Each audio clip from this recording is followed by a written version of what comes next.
সন্তানের জন্য শিক্ষক পীর হুজুরের দোয়া বড় নাকি তার পিতামাতার দোয়া বড়? পিতা মাতার দোয়া বড়।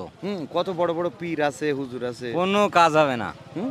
হুম, সত্যি সত্যি পিতামাতার দোয়াই বড় পিতামাতার সন্তানের জন্য? একদম সঠিক উত্তর বলেছে কিন্তু দর্শক মণ্ডলী, পিতামাতার চেয়ে বড় দোয়া আর সন্তানের জন্য পীর ও আলেম ওলামা আমার মতো হুজুর কোনো লাভ নাই। কাজ হবে না। এই জন্য আপনার সঠিক উত্তরের জন্য একটা জায়নামাজ। ইনশাআল্লাহ। দোয়া কুনুত কোন নামাজে পাঠ করা লাগে এবং সেটা পড়তে পারবেন কিনা? বিয়েতের নামাজ। পড়েন। আল্লাহুম্মা ইন্না নাস্তাঈনুকা ওয়া নাস্তাগফিরুকা ওয়া নু'মিনু বিকা ওয়া নাতাওয়াক্কালু আলাইকা ওয়া নুসনি আলাইকাল খায়রা ওয়া নাশকুরুকা ওয়া লা নাকফুরুকা ওয়া নাখলাউ ওয়া নাতরুকু মা ইয়াফজুরুকা আল্লাহুম্মা ইয়্যাকা না'বুদু ওয়া লাকা নুসাল্লি ওয়া নাসজুদু ওয়া ইলাইকা নাসআ ওয়া নাহফিদু ওয়া নারজু রাহমাতাকা ওয়া নাখশা আযাবাকা ইন্না আযাবাকা বিল কুফারি মুলহিক। আলহামদুলিল্লাহ, একদম সঠিক। দোয়া কুনুত বেতের নামাজে পড়তে হয় এবং আপনি পড়েছেন, তাও সঠিক হয়েছে, এই জন্য আপনার একটা জায়নামাজ। বাজান, আপনার যে প্রশ্নটা পড়েছে সেটা হলো লা ইলাহা ইল্লা আনতা সুবহানাকা ইন্নী কুনতু মিনাজ জালিমিন, এই দোয়া কোন নবী আলাইহিস সালাতু ওয়াস সালাম পড়েছিলেন? বিপদে পড়ে এই দোয়াটা পড়েছিলেন। আমরাও মাঝে মাঝে বিপদে পড়ি লা ইলাহা ইল্লা আনতা সুবহানাকা ইন্নী কুনতু মিনাজ জালিমিন। এটা কোন নবী পড়েছিল আসলে প্রথমে?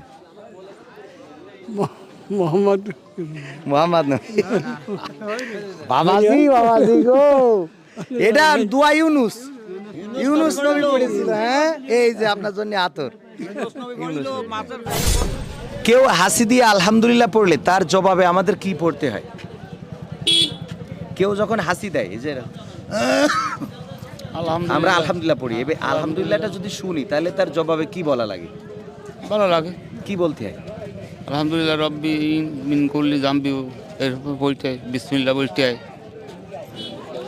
মানে কেউ হাসি দিয়ে আলহামদুলিল্লাহ পড়লে এইগুলো পড়া লাগে। হ্যাঁ। আর কিছু পড়া লাগে কিনা? সব পড়া লাগে। সব পড়তে হয়। তো সব পড়তে হয়, আসলে ছোট একটা বাক্য পড়তে হয়, সেটা হলো ইয়ারহামু কাল্লা। হ্যাঁ। ইয়ারহামু কাল্লা কি পড়তে হয়? ইয়ারহামু কাল্লা। এই আতরটা দিলাম, মাখবেন মাঝে মাঝে। আর জানাজার নামাজ পড়ার নিয়ম কি বলেন তো, একটু বলতে পারবেন? নিয়ম এমনি এই দোয়াটা তো জানি নে, এমনি বাংলা যা জানি তাই। বাংলা যা জানেন, মানে জানাজা যখন আমরা পড়ি তখন কয় তাকবীরে পড়তে হয় বলেন? আপনার চার তাকবীরে পড়তে হয়। তো ওই জানাজায় প্রথম মানে নিয়ত করে আমরা কি পড়তে হয়? ওই সাদা পড়ছি, সানার পরে দ্বিতীয় তাকবীর দিয়ে, তারপর দোয়া পড়ছি। না, দ্বিতীয় তাকবীর দিয়ে দুরুদ পড়তে হয়। হ্যাঁ, দুরুদ পড়ে তৃতীয় তাকবীর দিয়ে পড়তে হয় দোয়া। দোয়াটা কি হবে? আল্লাহুম্মা গফিরলি হাইয়িনা মাইয়িতিনা, এটা পারেন? ওই পারি খুব একটা হবেন না। তো আপনার জন্য আমরা আতর দিচ্ছি একটা, আতরটা নামাজের সময় মাখবেন। আর চাচির জন্য দোয়া রইল, আল্লাহ যেন সুস্থ করে দেয়, আপনাকেও যেন সুস্থ করে দেয়। আপনার পড়েছে বাংলাদেশে এমন একজন আলেমের নাম বলুন তো যাকে সবাই এক নামে চেনে। সাইদি সাহেবের এক নামে চিনতো। নাম কি, পুরো নাম? সাইদি সাহেব, দেলোয়ার হোসেন সাইদি। এক নামে চেনে সবাই? সত্যি সত্যি সত্যি সত্যি এক নামে চেনে। আপনি বলো সাইদির কথা কইছেন, আপনার যে কোনো কিছু হয়ে যেতে আরে। সে লোক মারা গেছে, আর কি হবে? আর আসলে এক নামে আল্লামা দেলোয়ার হোসেন সাইদিকে সবাই চেনে, এই জন্যে আপনার একটা জায়নামাজ। নামাজ পড়বেন 5 ওয়াক্ত।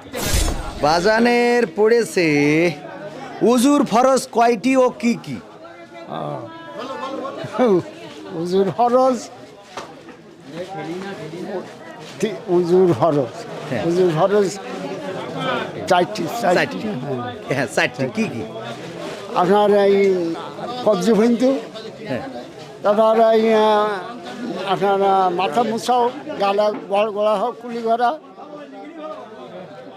বাজান, আসলে আমি আপনার আজকে শিখাই দিচ্ছি, আগামীতে আর ভুল হবে না। সেটা হলো উজুর ফরজ 4টি, এটা ঠিক, কিন্তু প্রথম হলো মুখমণ্ডল ধৌত করা, তারপরে কানুই পর্যন্ত ধৌত করা, মাথা মাসওয়া করা এবং পায়ের গোড়ালি টাকনু সহ ধৌত করা। এই জন্য আপনার এই যে আতর, এই আতরটা মাখবেন, অনেক সুন্দর।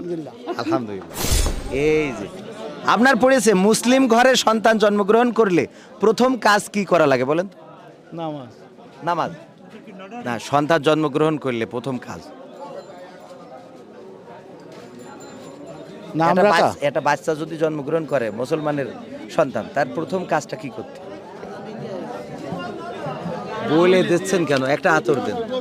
আমার ভাইজানের এই যে আতর।